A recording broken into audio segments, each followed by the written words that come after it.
You know that moment when you're scrolling through your husband's iPad and find out he's been putting in overtime with his secretary instead of at the office? Turns out the urgent business meetings were code for screwing his 26-year-old assistant in the conference room while I was home alphabetizing his sock drawer. I stood in our pristine kitchen on that Thursday night, holding our family iPad with trembling hands, staring at messages that would make a romance novelist blush. 15 years of marriage reduced to digital evidence that my husband, Sterling Barrett, Greenwich's most respected financial executive, was nothing but a walking midlife crisis cliché. "Working late again, honey? Don't wait up," he'd texted me 3 hours earlier. Meanwhile, he was texting Paige, "Conference room B, wear that skirt." The worst part wasn't discovering the affair on our anniversary. It wasn't even finding out through text messages between my husband and a woman young enough to be babysat by our teenage daughter. No, the worst part was realizing I'd become the punchline in my own life. The oblivious wife who gave up her marketing career to manage the home front while her husband managed assets with his secretary. I'm Eloise Barrett, by the way, former marketing executive, current collector of designer yoga pants, and now, apparently, curator of my husband's dirty laundry. Literally and figuratively. Our story begins in Greenwich, Connecticut, where the hedges are as meticulously maintained as the marriages are secretly dysfunctional. Where women like me host charity galas and pretend not to notice when our husbands disappear with young assistants during cocktail hour.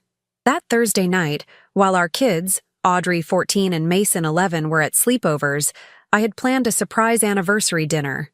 15 years of marriage deserved at least some mediocre candlelight and overpriced champagne. I'd made reservations at Valbella, ordered flowers, even bought ridiculous lingerie that required an engineering degree to put on. Instead, I was standing in our gourmet kitchen, designed to look like it belonged in a cooking show, despite the fact that we ordered takeout 4 nights a week. My perfect blowout was wilting as rapidly as my delusions about my marriage, while I scrolled through months of messages between my husband and his secretary. "Can't stop thinking about yesterday," she'd written 3 days ago. "That dress is my kryptonite." He'd responded to a photo I wouldn't be describing in detail. I poured myself a generous glass of the anniversary champagne I'd been chilling and kept scrolling. Sterling and I hadn't had sex in 3 months, but apparently, he and Paige were making up for my deficit. Here's where a normal woman might break down sobbing. Maybe call her mother or best friend. Instead, I found myself laughing. Not the cute, feminine giggle that Sterling once told me was so adorable at cocktail parties, but a full-throated, borderline unhinged laugh that echoed through our 5-bedroom colonial. Because honestly, the sheer unoriginality of it all was what really got me. CEO sleeps with secretary? That's the best midlife crisis you could come up with, Sterling? For a man who prided himself on disruptive financial strategies, his personal life choices were about as innovative as a beige throw pillow. I took another sip of champagne and felt something shift inside me. The perfectly curated Eloise Barrett, the one who remembered every birthday in Sterling's family, who coordinated our Christmas card outfits 6 months in advance, who made sure his dry cleaning was always ready for business trips, was clocking out. In her place stood someone I hadn't seen in 15 years. The woman who once orchestrated marketing campaigns so aggressive they made competitors nervous. I opened our shared calendar app, the one Sterling clearly forgot I could access, and saw he was scheduled to attend his firm's holiday party the following evening at the Delamar, the annual event where board members, who were currently considering him for COO, would be present with their wives, where Paige would be playing the role of efficient assistant rather than afternoon delight. That's when the idea hit me with the subtlety of a freight train. Sterling always complained about my obsession with laundry, how I insisted on separating his workout clothes from his casual wear, how I had specific detergents for his dress shirts versus his golf polos, how I carefully folded his boxers into perfect rectangles and organized them by color in his drawer. Well, if he appreciated my laundry skills so little, perhaps Paige would value them more. I marched down to our basement laundry room, where the hamper contained nearly 2 weeks' worth of Sterling's dirty clothes. He'd been too busy to bring them down earlier in the week. Too busy indeed. I pulled out every pair of boxers, every sweat-stained undershirt, Every sock with that distinct man smell that no amount of Tide could fully eliminate. I found the mesh lingerie bag I used for delicates and began stuffing it with my husband's most intimate items, the ones with skid marks, the ones with suspicious stains, the gray ones that had once been white. By midnight, I had a plan. Not the dignified, lawyer-calling plan that the Greenwich Housewife Handbook would recommend, but a plan that the old Eloise, the one who once convinced a room full of executives to double a marketing budget during a recession, knew would be far more effective. I slept surprisingly well that night, alone in our king-size bed with its ridiculous thread count sheets. Sterling texted at 1 a.m. saying he was crashing at the office because he was working on something big. I bet he was. The next morning, I got the kids off to school with their usual Friday enthusiasm. Audrey barely looked up from her phone, and Mason was too busy talking about his weekend Fortnite plans to notice anything different about Mom. Sterling called to tell me he'd meet me directly at the holiday party that evening. Another busy day at the office. I told him I was looking forward to it with the kind of sincerity usually reserved for thanking your mother-in-law for an ugly sweater. As I sipped my morning coffee in our breakfast nook, watching a group of neighborhood women power walking past our house in their coordinated athleisure, I thought about the woman I'd become, how I'd traded boardroom presentations for PTA meetings, strategy sessions for meal planning. And for what? So Sterling could live out the most basic infidelity storyline known to man? Well, if he wanted basic, I was about to give him something far more original. I spent the day preparing. I had my hair done at Becker Salon. Balayage doesn't maintain itself during a crisis. I picked up my dry-cleaned Armani dress, classic black with just enough décolletage to remain tasteful, yet noticeable. I even got a mani-pedi in rage red, a color I normally avoided for being too loud. All the while, the mesh bag of Sterling's dirty underwear sat in the trunk of my Volvo like a ticking time bomb. You see, when you've spent 15 years planning perfect dinner parties and school fundraisers, you develop a certain talent for event management. And tonight's holiday party was about to become the most memorable event in Barrett Financial's history. The question wasn't whether I would confront Sterling's infidelity. It was how spectacularly I would do it. Because if there's one thing Greenwich housewives understand better than anyone, it's that presentation is everything. The annual Barrett Financial holiday party at the Delamar was exactly the kind of affair that makes Greenwich, Connecticut feel like a parody of itself. Men in nearly identical Navy suits pretending their seven-figure bonuses were just okay this year, while their wives compared vacation homes and plastic surgeons in the same breath. I arrived fashionably late, which in Greenwich translates to exactly 17 minutes after the stated start time, early enough to appear eager, late enough to make an entrance.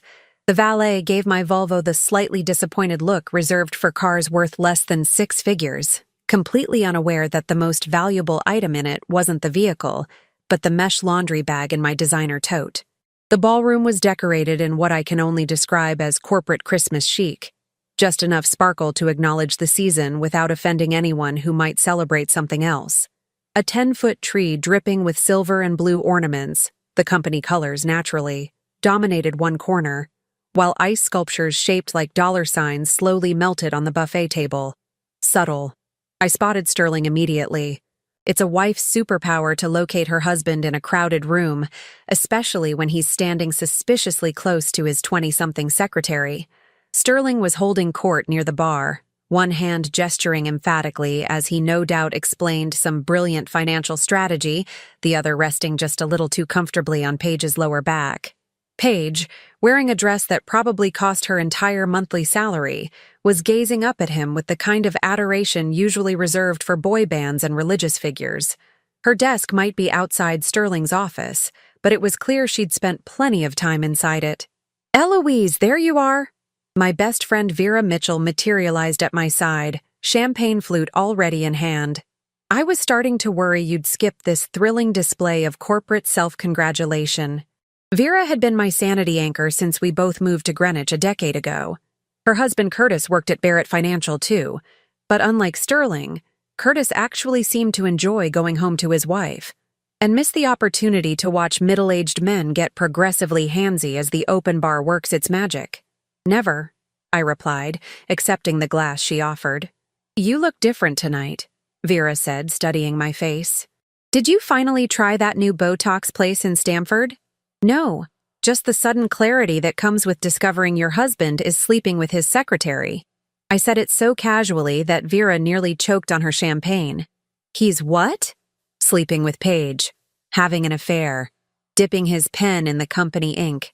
Choose whichever euphemism makes you most comfortable. I took a sip of champagne. I found their texts last night. On our anniversary. That absolute dumpster fire of a human being, Vera whispered, her eyes darting to where Sterling was now laughing with Warren Barrett, his father and the company's founder. What are you going to do? Please tell me you've called Patricia. Patricia was the divorce attorney who had guided half of the Greenwich Yacht Club through their marital dissolutions. Oh, I have something more immediate planned, I said, patting my tote bag.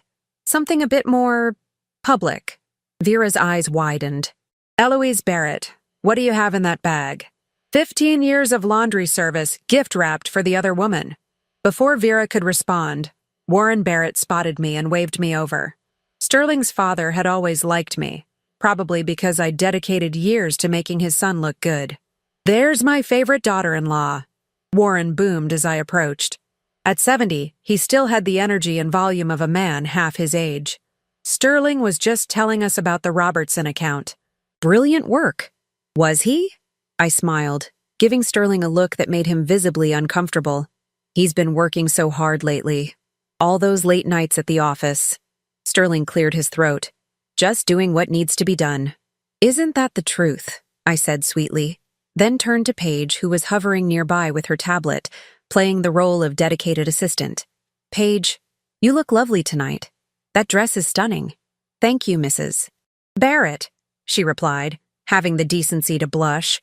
It's just something I picked up at Nordstrom. How resourceful of you, I said. Sterling always appreciates a woman who knows how to maximize her resources. Don't you, honey? Sterling loosened his tie slightly. Eloise, have you met the new board members? They're eager to chat about the charity gala you chaired last spring. Classic deflection. Sterling had always been good at redirecting uncomfortable conversations, a skill that probably served him well when juggling a wife and a mistress. I'd be delighted to, but first I need to give Paige something. A token of appreciation, if you will. Warren clapped his hands. Always the thoughtful one. This is why everyone loves Eloise. Never forgets anyone. If only he knew how thoughtful I was about to be. Paige, could I see you by your desk for a moment? I brought something that might be useful for your position. Sterling's face went from uncomfortable to alarmed. Eloise, maybe now isn't nonsense. It'll just take a minute. We'll be right back. I linked my arm through Paige's, leaving Sterling no choice but to watch us walk away or make a scene in front of his father and the board members who were about to decide his professional fate. Paige's desk was in the executive suite on the top floor of the building, which was open for the party so guests could admire the harbor views. A few couples were already on the balcony, admiring the December lights reflecting on the water. Mrs. Barrett, is everything okay? Paige asked as we reached her meticulously organized workstation. A framed photo of Sterling and the executive team stood next to her computer, Sterling's face front and center. That depends on your definition of okay, I said, placing my tote bag on her desk. Tell me, Paige, do you know what today is? She blinked those expertly mascared eyelashes. Friday, December 13th? Yes, but more specifically, it's the day after my 15th wedding anniversary. The anniversary my husband forgot because he was too busy sending you inappropriate texts about your skirt. The color drained from her face. Mrs. Barrett, I don't know what— Oh, spare me the innocent act. It's beneath both of us. I opened my bag and pulled out the mesh laundry sack. You know, when I gave up my marketing career to support Sterling, I took on many roles. Chief among them, laundress extraordinaire. I upended the bag on her desk, and Sterling's dirty underwear cascaded across her keyboard, notepad, and the fancy company pen set she'd arranged just so. 15 years of marriage reduced to a pile of stained boxers and sweaty undershirts. Since you've been handling my husband's business, I thought you might want to handle his laundry too, I said, as Paige stared in horror at the intimate items now decorating her workspace. There's skid marks on the blue ones. He really needs to increase his fiber intake. By now, a small crowd had gathered. The executive floor was never this accessible, and partygoers couldn't resist exploring. What they found was Greenwich's most talked-about financial executive's dirty laundry, literally, spread across his secretary's desk. What in God's name is going on here? Sterling appeared, face flushed with either rage or embarrassment, possibly both. His father was right behind him, along with 3 board members and their wives. "Just dropping off your dirty laundry, dear," I said cheerfully. "Since Paige has been handling so many of your personal needs, I figured she wouldn't mind taking on one more." Warren Barrett stared at the display, then at his son, his bushy eyebrows nearly reaching his hairline. "Sterling? What is she talking about?" I pulled out my phone and held up the screen, displaying one of the more explicit exchanges between my husband and his assistant. "Would you like me to read this aloud, or would you prefer I just email it to the board's distribution list? I believe I'm still on it from planning the summer golf fundraiser." The room went so silent you could hear the ice sculptures melting downstairs. Sterling stepped toward me, voice low. "Eloise, you're making a scene." "No, Sterling," I corrected him, loud enough for everyone to hear. "You made the scene when you decided to sleep with your secretary instead of coming home for our anniversary. I'm just making sure the backdrop is properly decorated." Vera appeared at my side, a look of horrified delight on her face. She slipped her arm through mine in solidarity. "Mrs. Barrett," one of the board members' wives said, "perhaps we should discuss this privately." "Why?" "My husband didn't keep it private." "Why should I?" I turned back to Paige, who looked like she wanted the floor to swallow her whole. "By the way, he likes his dress shirts starched, and he's allergic to fabric softener, just FYI. As I turned to leave with Vera, I paused beside Sterling. "I'll see you at home. Don't wait up." I echoed his text from the night before, then added sweetly, "Oh, and happy anniversary." The walk through the holiday party to the exit felt like a victory lap. Behind me, chaos was erupting in the executive suite, with Sterling trying to salvage both his reputation and his promotion prospects. But the night was young, and I was just getting started. By Saturday morning, my underwear exhibition had become the talk of Greenwich faster than you can say, non-disclosure agreement. My phone was blowing up with text messages, some supportive, others pretending to be concerned while fishing for juicy details. The Greenwich grapevine operates with an efficiency that the CIA would envy. I was enjoying my coffee in peaceful solitude when Sterling finally came home, looking like he'd spent the night in his office chair, which he probably had. The board members weren't exactly rushing to offer him a room at their homes after the show I'd put on. "Have you completely lost your mind?" he demanded, throwing his keys on the kitchen counter with enough force to chip our imported marble. That would bother him later. Sterling was very particular about the surfaces in a home he rarely cleaned. "Good morning to you too," I replied, not bothering to look up from my New York Times crossword. "There's coffee in the pot, though you might prefer Paige to fetch it for you. Do you have any idea what you've done?" He was pacing now, designer shoes squeaking against our pristine hardwood floors. "Warren has postponed the board's decision on my promotion. 15 years of work, and you destroyed it in 5 minutes with your childish stunt." I carefully set down my pen and looked at him. Really looked at him. The man I'd married 15 years ago had been ambitious but principled. Somewhere along the way, he'd kept the ambition and jettisoned everything else. Correction. You destroyed it when you decided to have an affair with your 26-year-old secretary. I just made the destruction public. Sterling ran his hands through his hair, a gesture that once made my heart flutter, but now just reminded me of how much we'd spent on his premium shampoo. "It wasn't an affair," he said, his voice lower now. It was just flirting. A stupid mistake." I laughed so hard I nearly spilled my coffee. "Flirting? Should I read the texts aloud? The ones where you describe what you did to her in the conference room after hours? Or maybe we should discuss the hotel receipts I found when I was going through our credit card statements this morning." That got his attention. His face went pale beneath his weekend stubble. "You went through our financial records?" "I went through everything, Sterling. While you were busy doing damage control at the office, I was doing reconnaissance at home. I took a satisfied sip of coffee. Did you really think I wouldn't notice the charges at the Delamar on random Wednesday afternoons? We live 15 minutes away. Why would you need a hotel room unless you were entertaining? The truth was, I hadn't noticed. Not until now.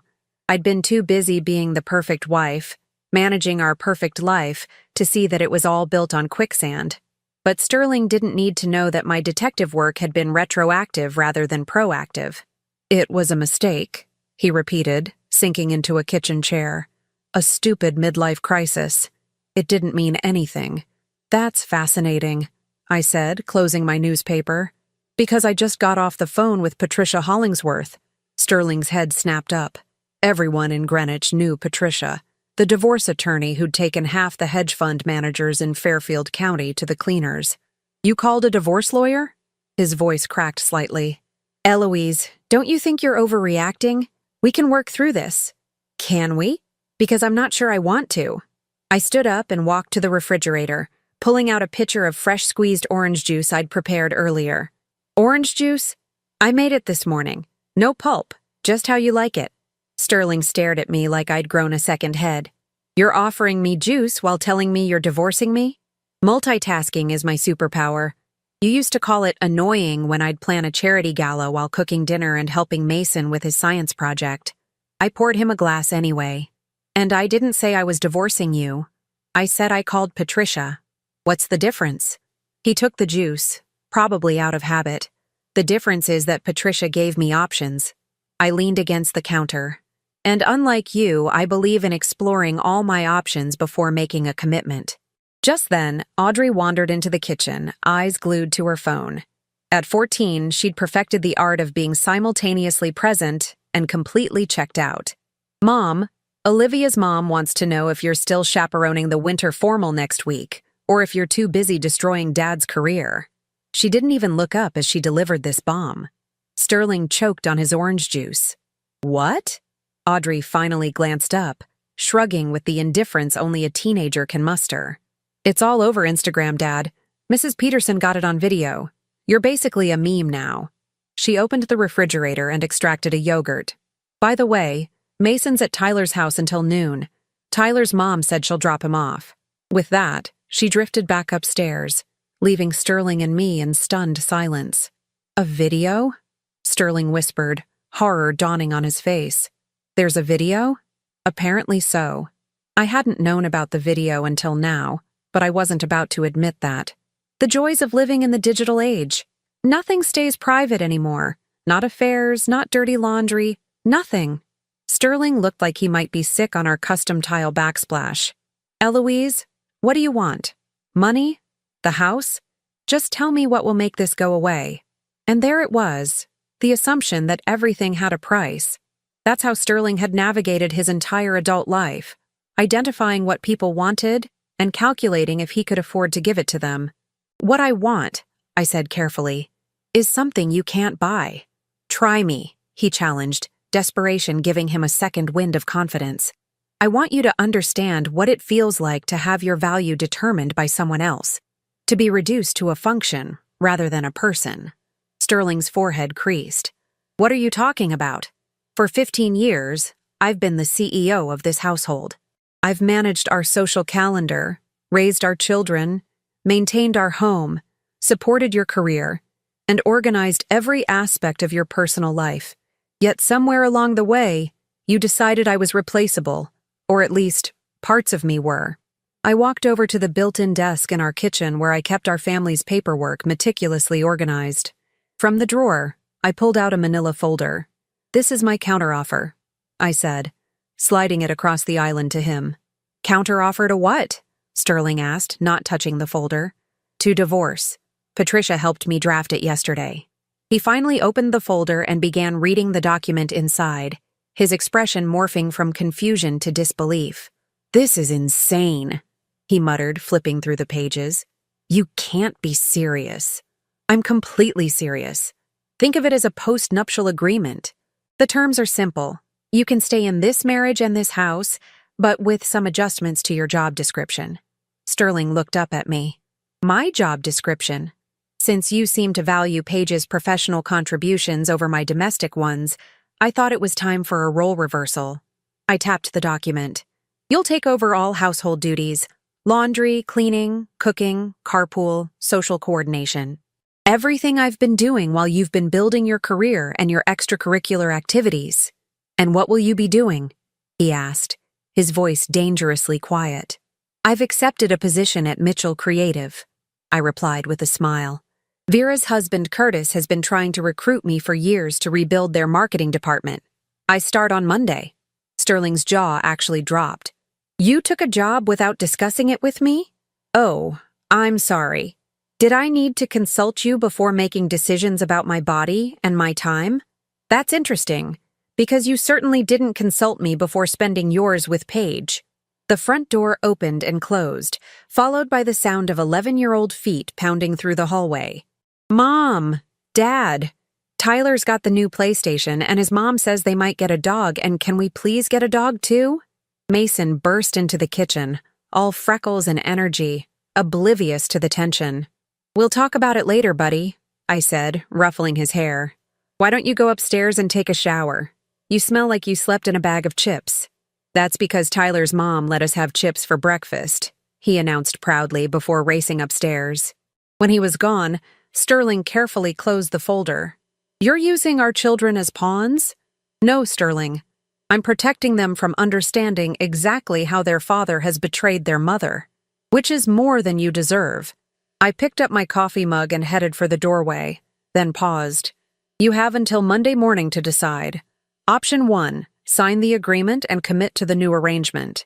Option 2, I file for divorce, and Patricia ensures that your dirty laundry becomes very public record during proceedings. Your choice. I left him sitting there, staring at the document that would redefine our marriage, if he chose to save it.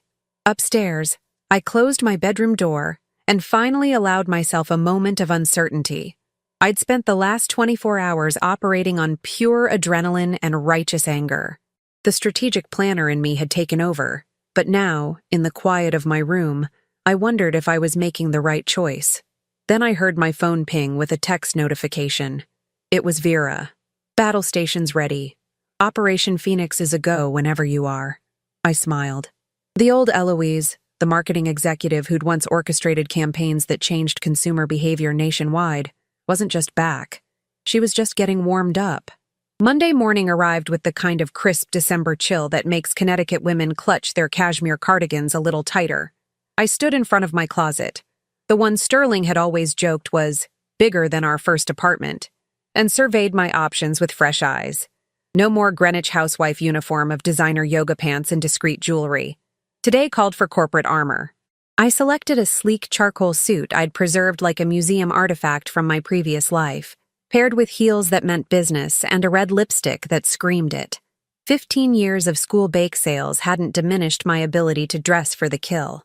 Sterling had spent the weekend alternating between sulking in his home office and making awkward attempts at reconciliation, including a pathetic bouquet of grocery store flowers and an offer to talk things through over dinner. I'd declined both, spending my time instead finalizing my strategy with Vera and getting my professional wardrobe in order.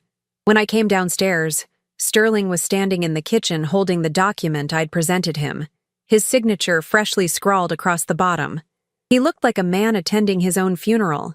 I signed it, he said unnecessarily, holding it out to me. I hope you're satisfied. I accepted the folder with a pleasant smile. Satisfaction isn't really the goal here, Sterling. Accountability is. He loosened his tie, the burgundy Hermes I'd given him last Christmas. So what happens now? Now, I said, checking my watch. You drive the kids to school.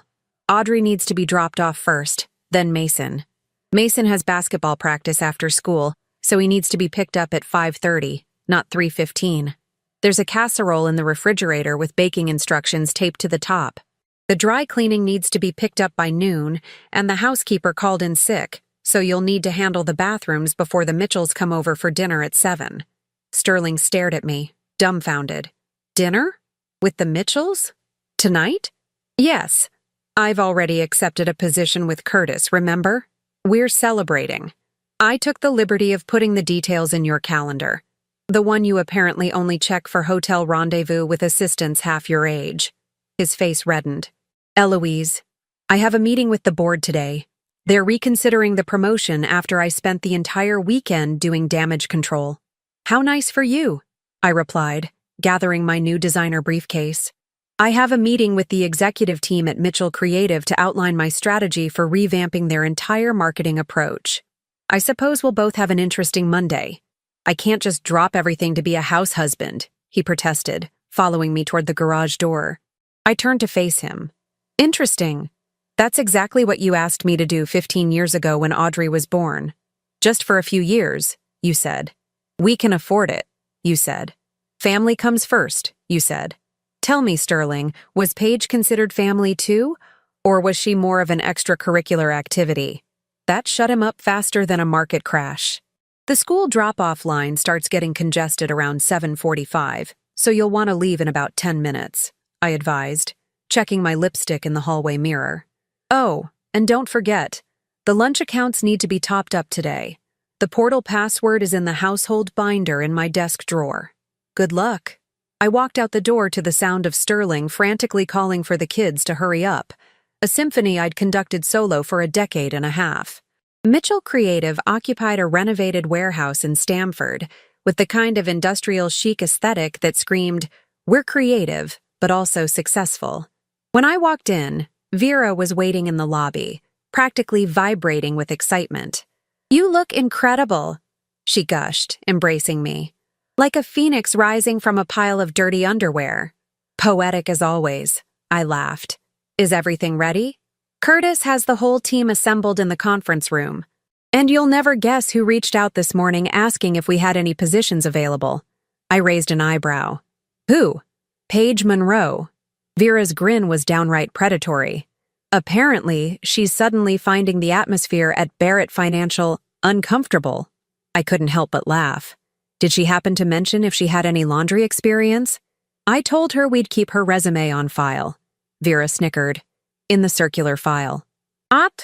The morning at Mitchell Creative was a blur of introductions, presentations, and the heady rush of being valued for my brain rather than my hosting skills.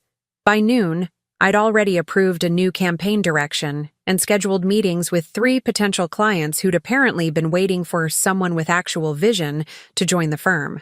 During lunch, my phone buzzed with a text from Sterling. "How do I reschedule a dental cleaning? Dr.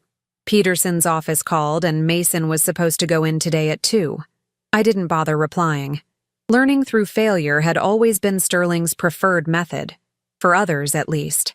Now he could try it himself. Another text followed 10 minutes later. "Found the portal password, but it's not working. Kids say they're literally starving to death." Direct quote from Mason. And then, "Dry cleaner says they don't have anything under Barrett." And finally, "It's under your name, isn't it? Everything's under your name." Bingo. 15 years of marriage, and he was just now realizing that the infrastructure of our entire lives, from dry cleaning accounts to doctor appointments, had been invisibly managed by me. My name on everything because I was the one who always handled it. I silenced my phone and returned to my meeting, where people were actually taking notes on what I had to say.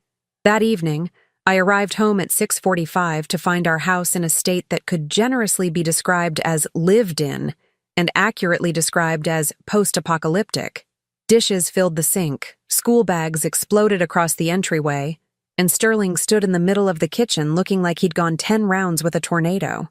"The casserole burned," he announced, gesturing to a blackened dish in the sink. "And Mason spilled an entire gallon of milk trying to make cereal for a snack." "Fascinating," I replied, setting down my briefcase. "The Mitchells will be here in 15 minutes. "I know." His voice rose an octave. "I've ordered pizza, but the place said it might be late, and I couldn't find the good napkins, and Audrey is refusing to come downstairs because apparently everyone at school saw the video of you dumping my underwear on Paige's desk." I poured myself a glass of the Cabernet Sterling had opened. Poorly, judging by the cork bits floating in it. "The good napkins are in the dining room sideboard. Second drawer on the left, behind the placemats. The candles are there too. Audrey will come down if you tell her Vera is bringing the new Sephora holiday collection for her to preview. And pizza is fine." I took a sip of wine, grimacing at the cork. Oh, and the board called me today. Sterling froze in the act of frantically wiping down the counter.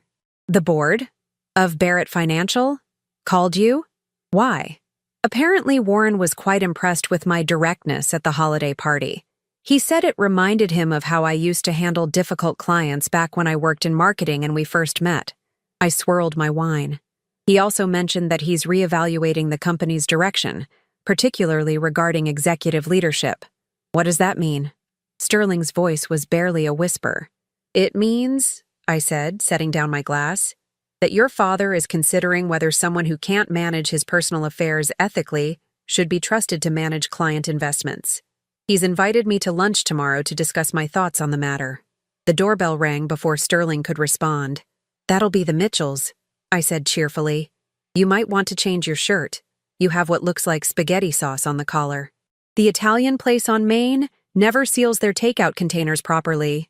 As Sterling raced upstairs, I opened the door to welcome Vera and Curtis, both grinning like they'd won the lottery. How was day one of the Sterling Barrett rehabilitation program? Curtis asked, handing me a bottle of proper wine. Educational, I replied. For both of us. Vera peered around me at the chaotic house.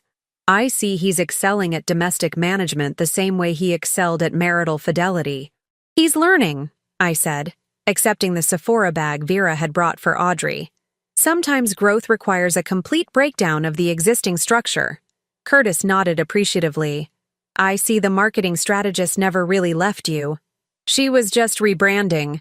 I winked, leading them into the disaster zone that Sterling was now frantically trying to tame.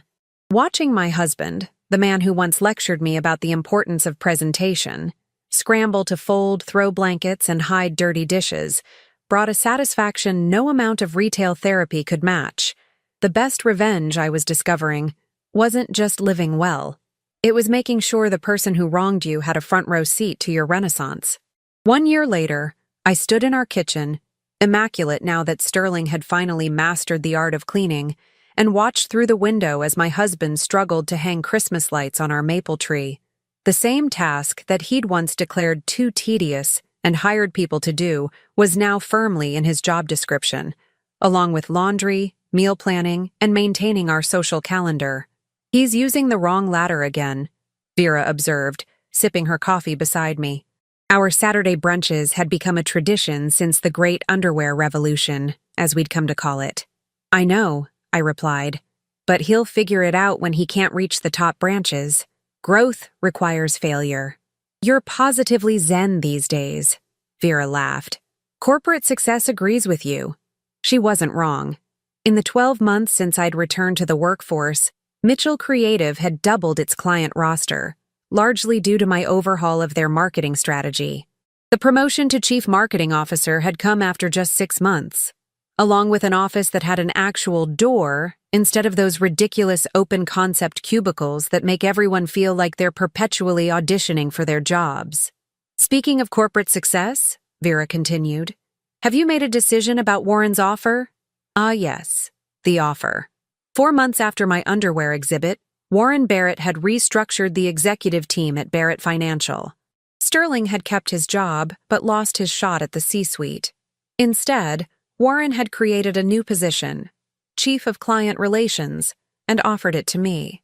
I'm still considering it, I said, watching Sterling nearly topple from the ladder. The irony is delicious, but I'm not sure I want to work with my husband every day.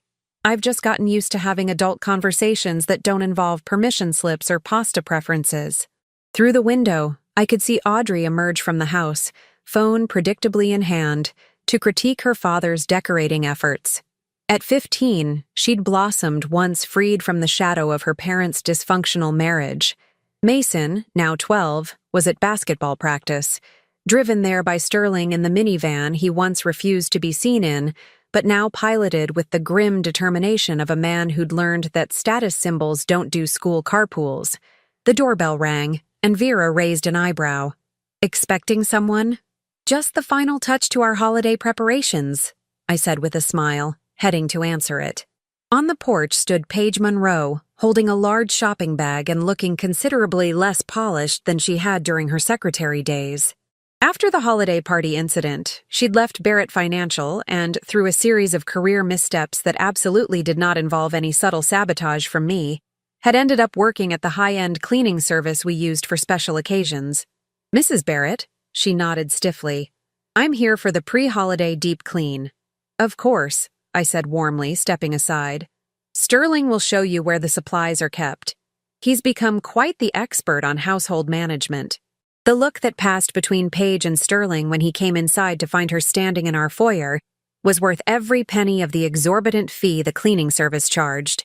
"Paige will be helping with the holiday prep," I informed him. "Since we're hosting both our families this year, I thought an extra pair of hands would be useful. You two already know each other's preferences, so I'm sure you'll work wonderfully together."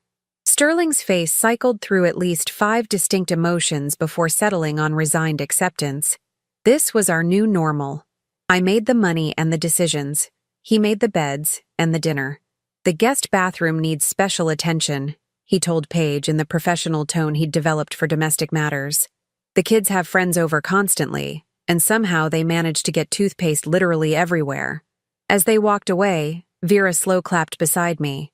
"That was either the cruelest or most brilliant thing I've ever witnessed." "Why not both?" I shrugged. "Besides, it's not cruelty. It's closure, for all of us." That evening, with the house gleaming and the children occupied with holiday movies, Sterling and I sat in the living room with glasses of wine, properly opened this time, as domestic failure had made him surprisingly adept at handling cork. "Warren called again about the position," Sterling said, breaking our comfortable silence. "He thinks you're the missing piece in the company's client strategy." "And what do you think?" I asked, curious despite myself. Sterling considered his glass. "I think my father recognizes talent when he sees it. I think I was an idiot to ever take you for granted. And I think that if anyone deserves that corner office with the harbor view, it's you." I studied him, the man I'd married, lost, and then rediscovered in the strangest of ways. He'd changed over the past year. The entitlement had been scrubbed away along with countless pasta stains and bathroom messes. In its place was something I hadn't seen since we were young: humility. "You know what's ironic?" I said. "For 15 years, I managed our home while you managed investments. Now I manage campaigns while you manage our home.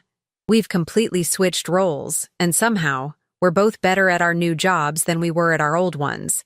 Sterling laughed, a genuine laugh, not the forced social chuckle he'd perfected for client dinners. "I made partner because I could chart market patterns.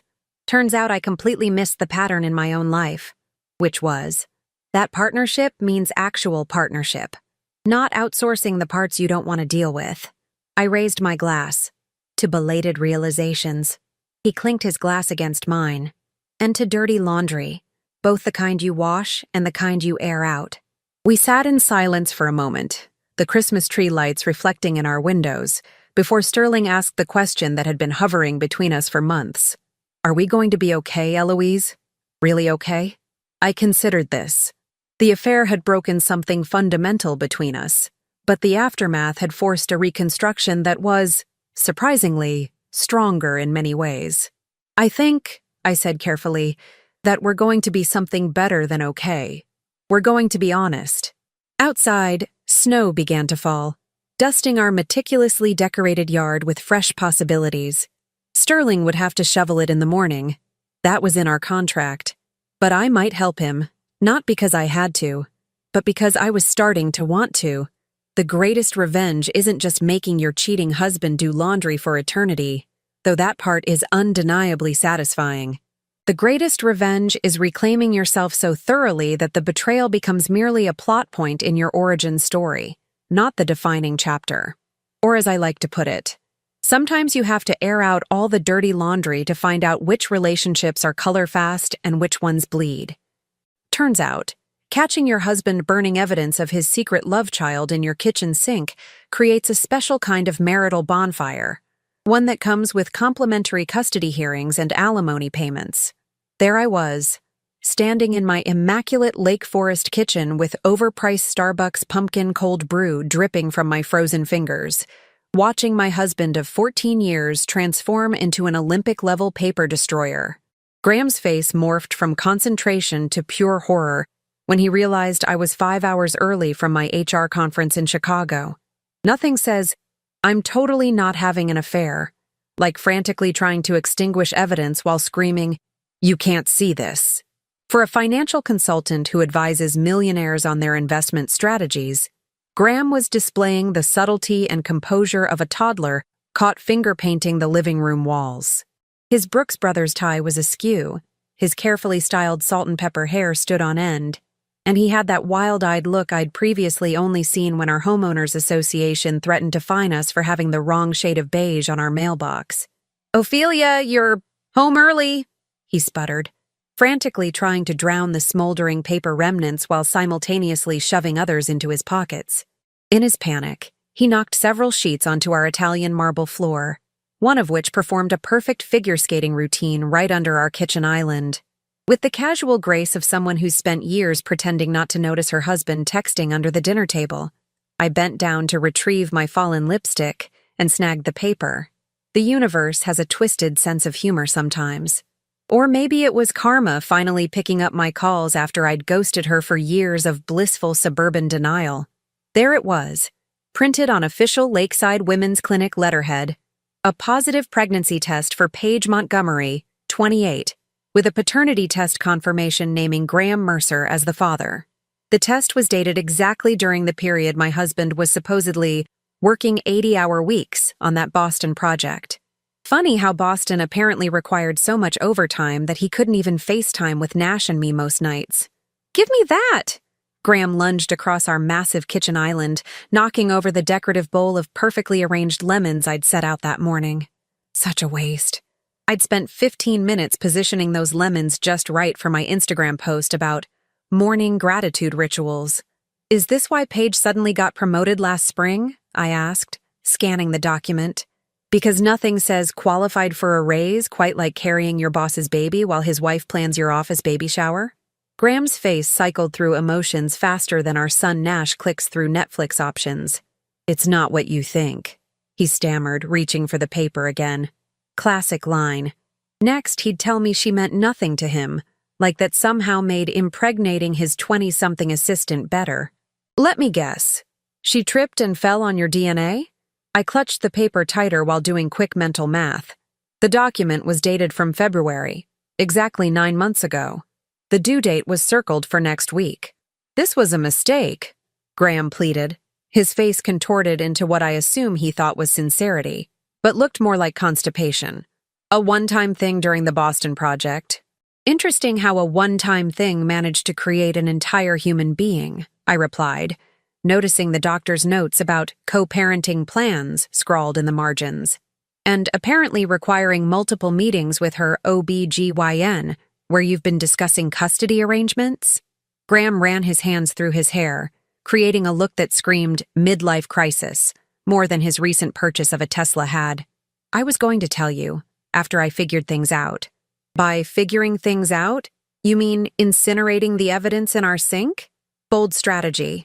Is this what they're teaching at those financial leadership retreats now? Arson 101 for adulterers? The timer on our smart oven chimed, reminding me of the irony unfolding.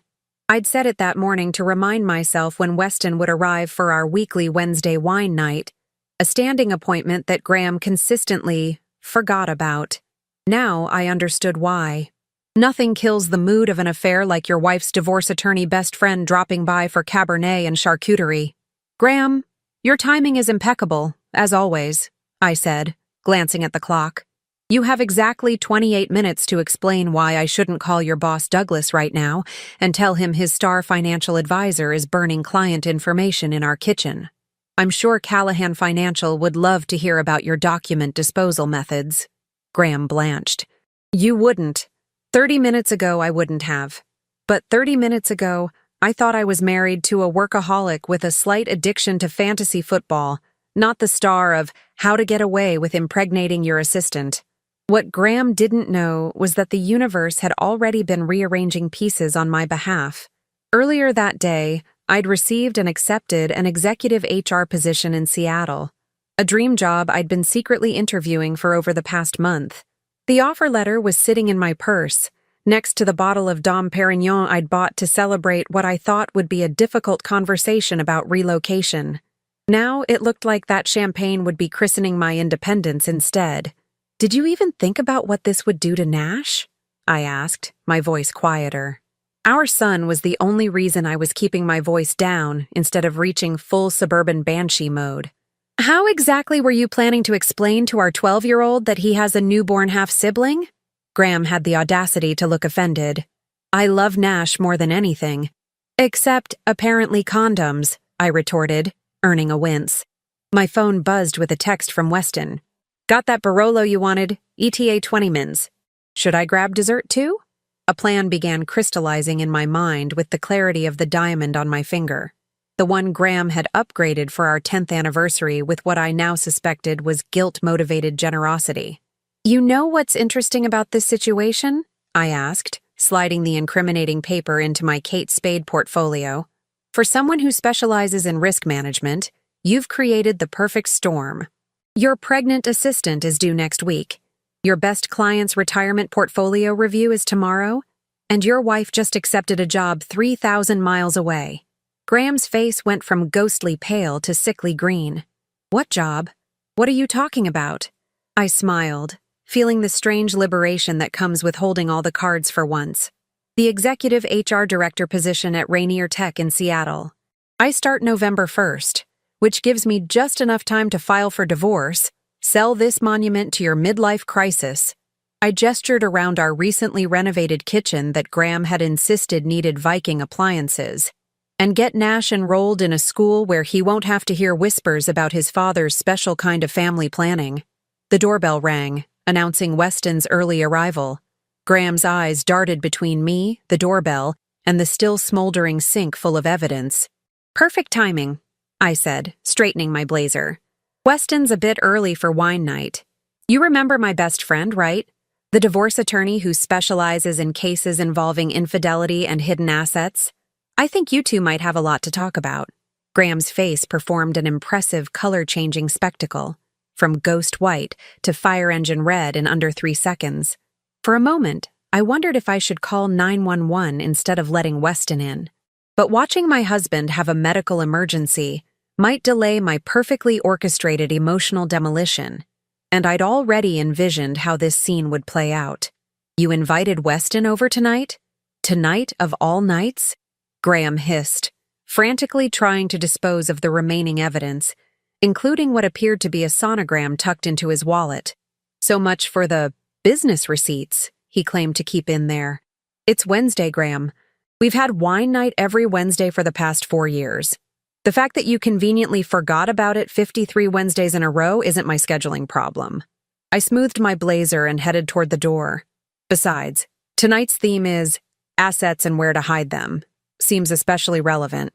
I swung open our custom mahogany door to find Weston on our doorstep, holding an expensive bottle of Barolo in one hand and a bakery box in the other.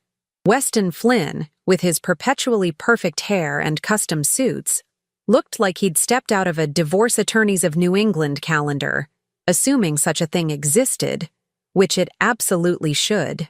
"Ophelia, you would not believe the day I've had," Weston started before noticing my expression. "And by the look on your face, you're about to make my professional day a lot more interesting." Graham appeared behind me, still adjusting his disheveled clothing and wearing the desperate smile of a man trying to convince the IRS that his golf trip to Pebble Beach was definitely a business expense. "Weston, great to see you, buddy," Graham attempted with false enthusiasm. But actually, Ophelia and I were just in the middle of a private discussion. "About your daughter who's arriving next week, or about my new job in Seattle?" I asked sweetly. Because Weston should probably hear about both, considering he'll be handling our divorce proceedings. The word divorce hung in our foyer like an unwelcome guest. Graham's smile faltered as Weston's eyebrows shot up with professional interest. "I'm sorry, did you say daughter?" Weston asked, stepping inside without waiting for an invitation. 14 years of friendship had earned him permanent entry privileges. "Yes, apparently Graham's been diversifying his assets without consulting his primary stakeholder," I replied, leading them both back to the kitchen crime scene. where remnants of burned paper still floated in our sink. He's been making some high-risk investments with his 28-year-old assistant. "Ophelia, please," Graham pleaded, looking between us like a tennis spectator at a particularly brutal match. "We can discuss this privately." "Privacy went out the window when your DNA decided to replicate with your assistant," I retorted, taking the wine from Weston and expertly opening it with the overpriced automatic opener Graham had insisted we needed last Christmas. Apparently, Graham's late nights at the office were spent creating more than quarterly reports. Weston assessed the situation with the calm demeanor of someone who witnesses marital implosions professionally. "I see. And the evidence disposal in your sink?" "Just Graham's attempt at rewriting history," I said, pouring 3 glasses of wine even though I suspected Graham wouldn't be staying long enough to drink his. Unfortunately for him, paper leaves ashes, just like his promises. Graham's phone chimed with a text. The color drained from his face as he read it. "Let me guess," I said, sliding a glass of wine toward Weston. "Is that Paige? Having contractions, perhaps? Or just checking in on how your document bonfire is going?" Graham swallowed hard. "She's been admitted to Lakeside Hospital. The baby's coming early." The timing was almost too perfect. I laughed, not because anything was funny, but because sometimes the universe delivers justice with such precise comedic timing that you have to appreciate it. "Well, don't let us keep you from your new family," I said, raising my wine glass in a mock toast. "I'm sure Paige needs her baby daddy more than your current family needs you right now." "This isn't fair," Graham protested, his voice rising. "You're making me out to be some villain." "No, you managed that all by yourself," Weston interjected calmly, taking a professional sip of his wine. "And as Ophelia's friend who happens to be a divorce attorney, I'd strongly advise you not to say anything else without your own counsel present." Graham's face contorted with frustration. "You're already taking legal sides? I'm still in the room. And yet, emotionally, you checked out somewhere between impregnating your assistant and burning the evidence in our sink," I observed, leaning against our quartz countertop. "Really, though, you should go. Paige needs you, and I need to start planning which furniture I'm taking to Seattle." Graham looked trapped between his imploding present and his complicated future. "You can't just decide to move Nash to Seattle without discussing it with me." "Interesting how you suddenly want to discuss major life decisions together," I replied, feeling a spark of genuine anger break through my carefully cultivated sarcasm. "Was that your approach when deciding to father a child with Paige? Did you consult me then?" His phone chimed again, more urgently this time. "You should go," I said, softening slightly. Despite everything, I wasn't a monster. No child should come into this world without their father present, even if that father is currently auditioning for world's most cliché midlife crisis. Graham hesitated, looking genuinely torn for the first time since I'd caught him. "Ophelia, we need to talk about this. About Nash. About everything." "We absolutely do," I agreed. "But right now there's a woman in labor who needs you, and I need you not in my kitchen. We'll have plenty of time to discuss the division of our lives after you've welcomed your surprise sequel into the world." Graham grabbed his keys and wallet, pausing at the kitchen doorway.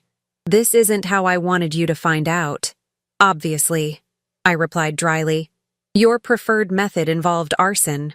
After Graham left, Weston and I sat in silence for a moment before he spoke. "So, Seattle?" he asked, expertly pivoting to the less dramatic crisis. I pulled the offer letter from my purse and slid it across the counter. Executive HR Director at Rainier Tech, 40% salary increase, comprehensive relocation package, and, most importantly, 3,000 miles between me and whatever weird Brady Bunch situation Graham's creating. Weston whistled as he scanned the offer. "This is impressive, Fee. When were you going to tell him?" "Tonight, actually," I said with a hollow laugh. "I had a whole speech prepared about new beginnings and family adventures. Even bought champagne." I gestured to the Dom Perignon still in my bag. "Now it'll be christening my new single life instead." "Does Nash know about any of this? Seattle or—" Weston gestured vaguely to the sink where Graham's parental evidence had recently been cremated. "No," I sighed, feeling my sarcastic shield crack slightly. "He's at swim practice until 7. Graham's mother Sylvie is picking him up." My phone rang, displaying Satan's mother on the screen, my subtle contact name for my mother-in-law. Speaking of, I showed Weston the screen before answering. "Hi, Sylvie." "Ophelia, dear," came the sugary voice that had criticized everything from my parenting to my choice of Thanksgiving table settings for 14 years. I just got the strangest call from Graham. Something about going to the hospital for his assistant. He asked me to keep Nash overnight and said you'd explain everything. Of course he did. Classic Graham, delegating the emotional fallout to others while he rushed off to his next family function. "Well, Sylvie," I said, meeting Weston's eyes with a raised eyebrow, "how much do you know about your son's extracurricular activities at work?" "I'm not sure what you mean," she replied, confusion evident.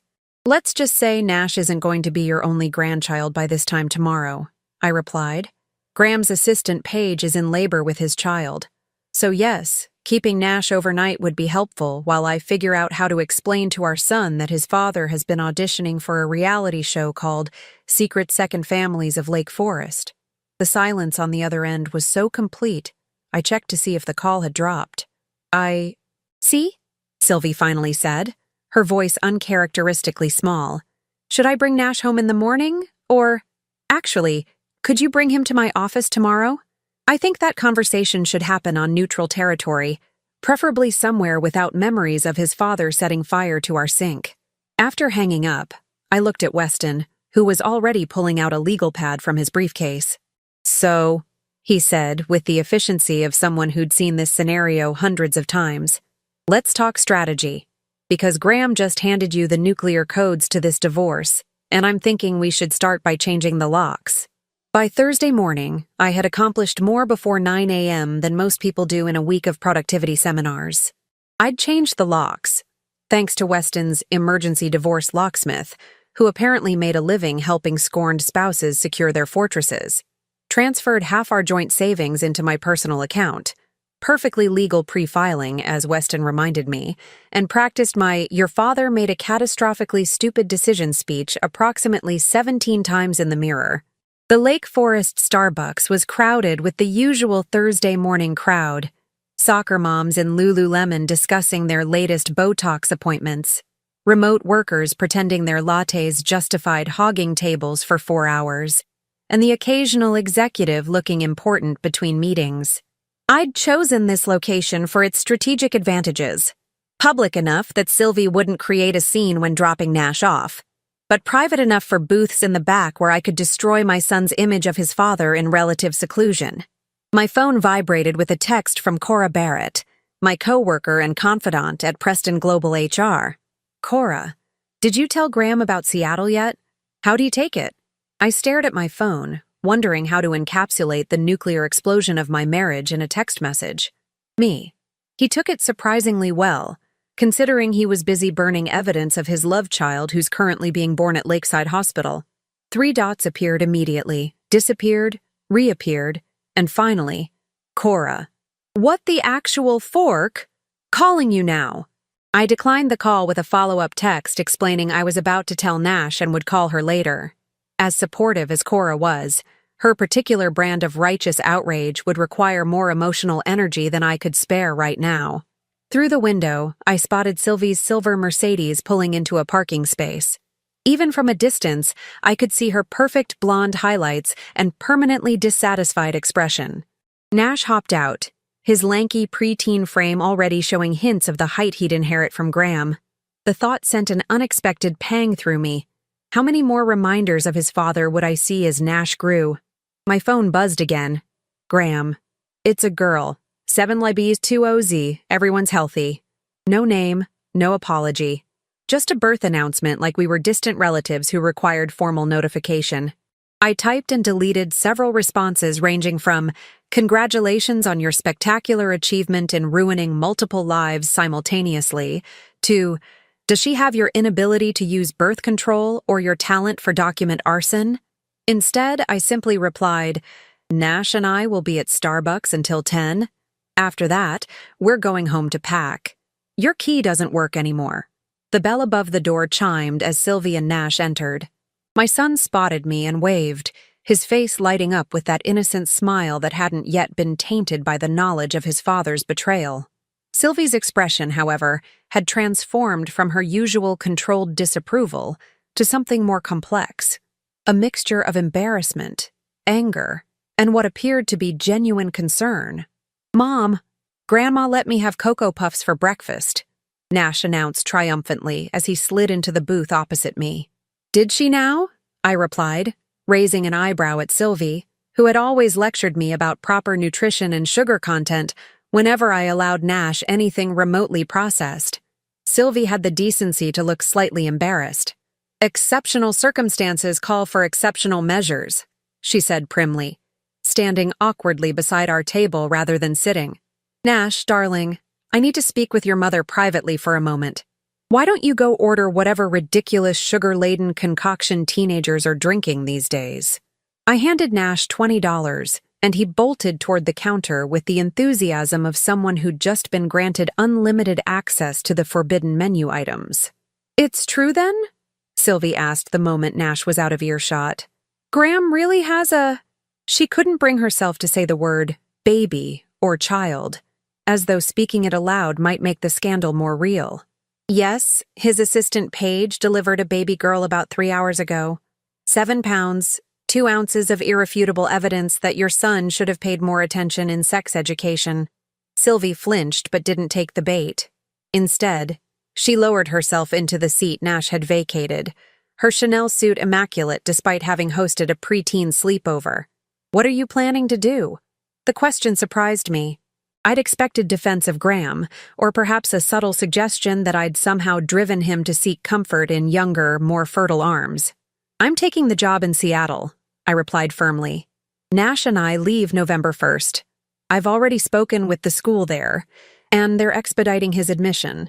Sylvie nodded slowly, her perfectly manicured hands fidgeting with her wedding ring, a nervous habit I'd noticed over the years whenever she was genuinely distressed rather than just being judgmental. "And the divorce?" "Weston is preparing the paperwork as we speak. Graham can expect to be served by Monday." Another nod. More ring twisting. Then, unexpectedly, "Good." I nearly choked on my latte. "I'm sorry. Did you just approve of me divorcing your precious son?" Sylvie's eyes, the same piercing blue as Graham's, met mine directly. "Ophelia, I've spent 40 years married to a man who did exactly what Graham has done. The only difference is that social media didn't exist when Harrison fathered his second family in Columbus." The revelation hit me like a bucket of ice water. Graham's father had another family? A daughter, 3 years younger than Graham. I found out when she tried to contact him during his college years. Sylvie's perfect composure cracked slightly. "I stayed because that's what women of my generation did. We pretended everything was fine and drank too much Chardonnay at tennis club luncheons." She reached into her Prada handbag and withdrew a folded document. "This is Graham's trust fund paperwork. Harrison established it when Graham was born, with me as the trustee until Graham turned 40. I stared at her, confused. "Why are you showing me this?" "Because you should know that unless Graham provides financially for Nash's education through college, the trust dissolves and reverts to charity." Sylvie's smile was thin, but determined. Harrison may have been a cheater, but he was adamant that his son would never abandon his responsibilities. I took the document, scanning the legal language that clearly stipulated what Sylvie described. Graham's 40th birthday was next April. He stood to inherit nearly $2 million, but only if he maintained financial support for any children from his first marriage. "Does Graham know about this clause?" "No," Sylvie replied, standing up as Nash approached with a whipped cream monstrosity that probably contained more sugar than he should consume in a week. "Harrison thought it would defeat the purpose if Graham was only supporting his children to get the money. I've kept this particular detail between myself and the family attorney." As she prepared to leave, she leaned down and whispered, "Don't tell him I showed you this, but use it, every last penny, to ensure Nash never feels second best to Graham's new situation. Seattle sounds lovely this time of year." With that bombshell dropped, Sylvie kissed Nash goodbye, reminding him to brush his teeth extra well after that abomination of a beverage, and swept out of Starbucks like a perfectly coiffed hurricane. Nash slurped his drink happily for a moment before noticing my expression. "Mom, Is everything okay? Where's Dad? Grandma was acting super weird last night. I took a deep breath, mentally revising my carefully rehearsed speech now that I held a $2 million bargaining chip in my hands. Nash, honey, I have some news. Actually, a few pieces of news. And they're going to change things for us, but I promise we're going to be okay.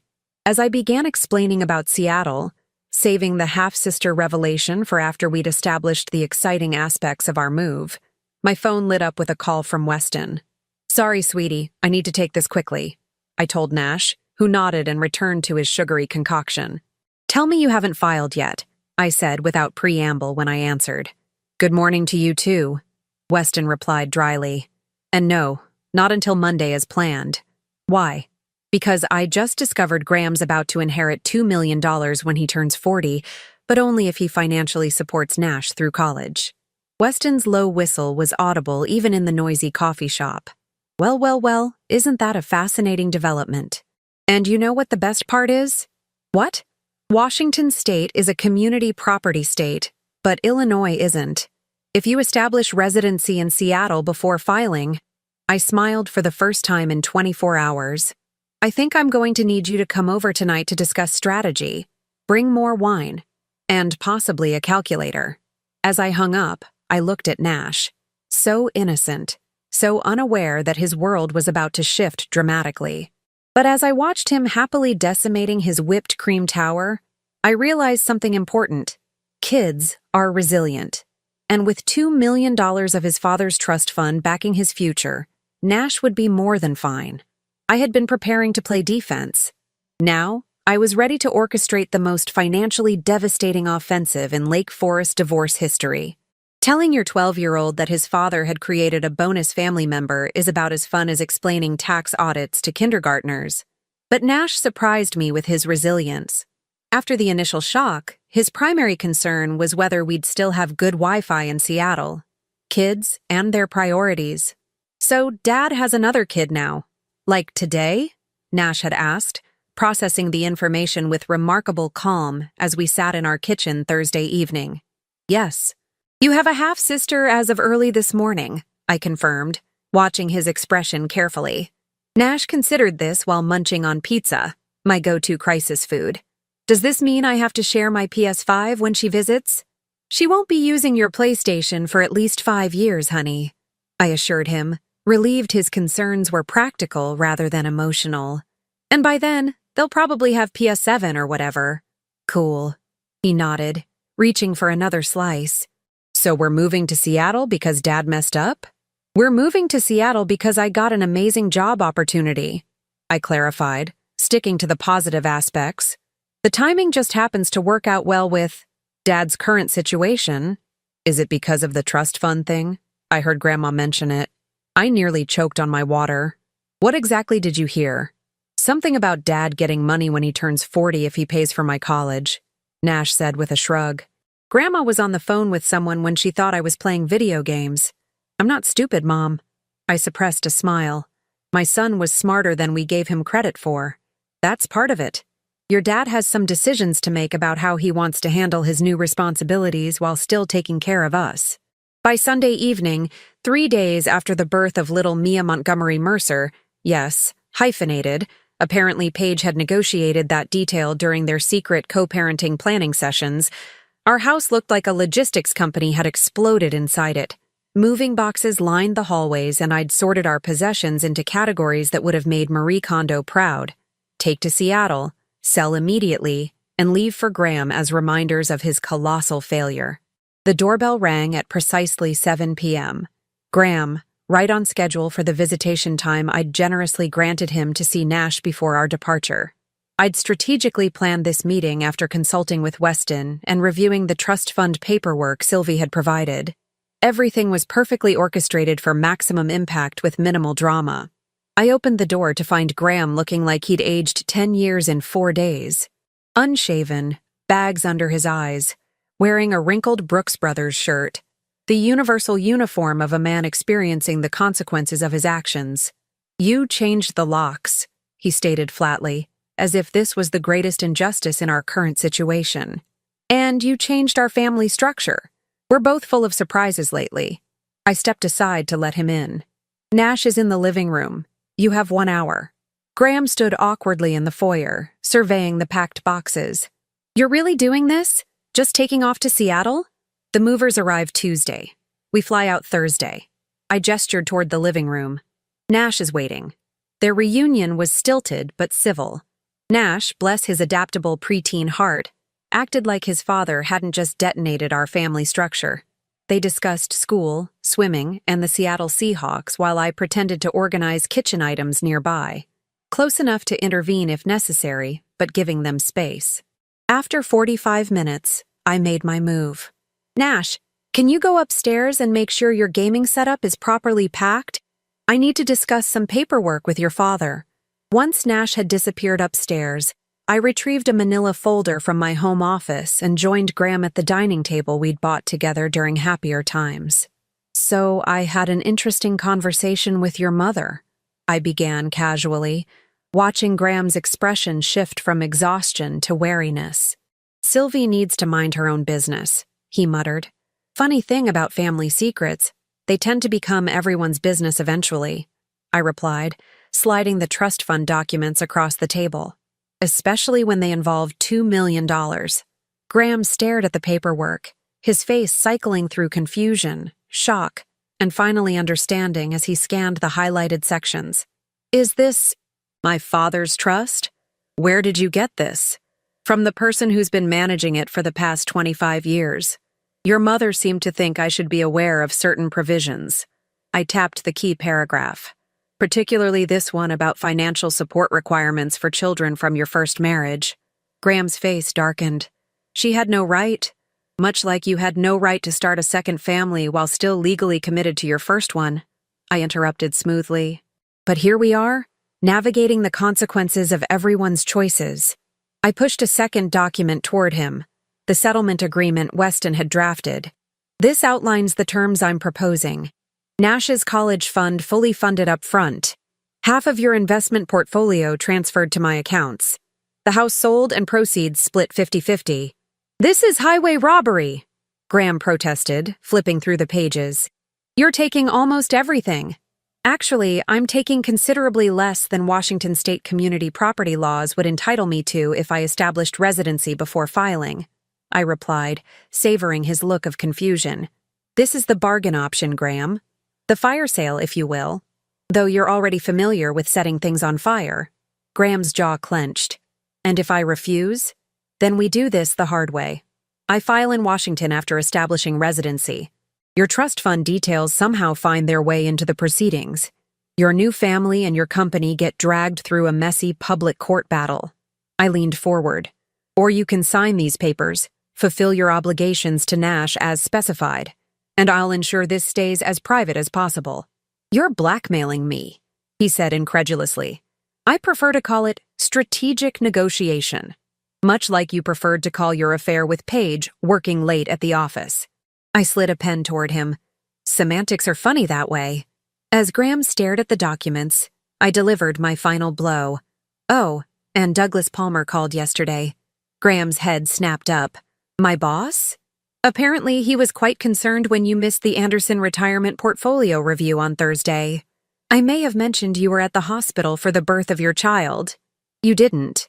I did, though I neglected to specify which child or family member was involved. I smiled sweetly. He seemed to think you were with me and Nash during some medical emergency. I simply didn't correct his assumption. The beauty of the situation was that Graham couldn't even be angry about it. I'd technically told the truth while letting his boss draw his own conclusions. You've thought of everything, haven't you? Graham asked bitterly. Not everything. I didn't anticipate needing divorce strategies when I was planning our 15th anniversary trip to Hawaii, I replied, the hurt briefly surfacing through my calculated composure. But adaptability has always been my strong suit. Graham looked defeated as he reluctantly picked up the pen. Nash will be okay with this move? With everything? Nash is resilient. He's excited about Seattle, the tech scene, the Space Needle, being closer to his favorite gaming company headquarters. I softened slightly. He'll still see you during breaks and summers. He just won't witness the day-to-day chaos while you figure out how to parent a newborn in your 40s. And you? Will you be okay? The question seemed genuine, a flicker of the Graham I'd married breaking through. I'll be running the HR department for a Fortune 500 tech company, living in a city with actual culture beyond HOA meetings, and free from finding infant-related surprises in my kitchen sink. I shrugged. I'll manage. Graham signed each page with the resigned efficiency of someone ripping off a bandage. When he finished, he looked up at me with a mixture of regret and resignation. I'm sorry, Ophelia. Not for the consequences. I deserve those. But for hurting you and Nash. That was never my intention. The road to hell is paved with corner offices and 20-something assistants, I replied, gathering the signed documents. For what it's worth, I hope Mia grows up knowing her half-brother. Nash deserves a relationship with his sister, regardless of how she came into the world. As Graham prepared to leave, Nash came downstairs to say goodbye. Their hug was awkward but genuine, a testament to the bond that would survive despite the circumstances. After Graham left, Nash looked at me with surprising wisdom in his young eyes. He signed everything, didn't he?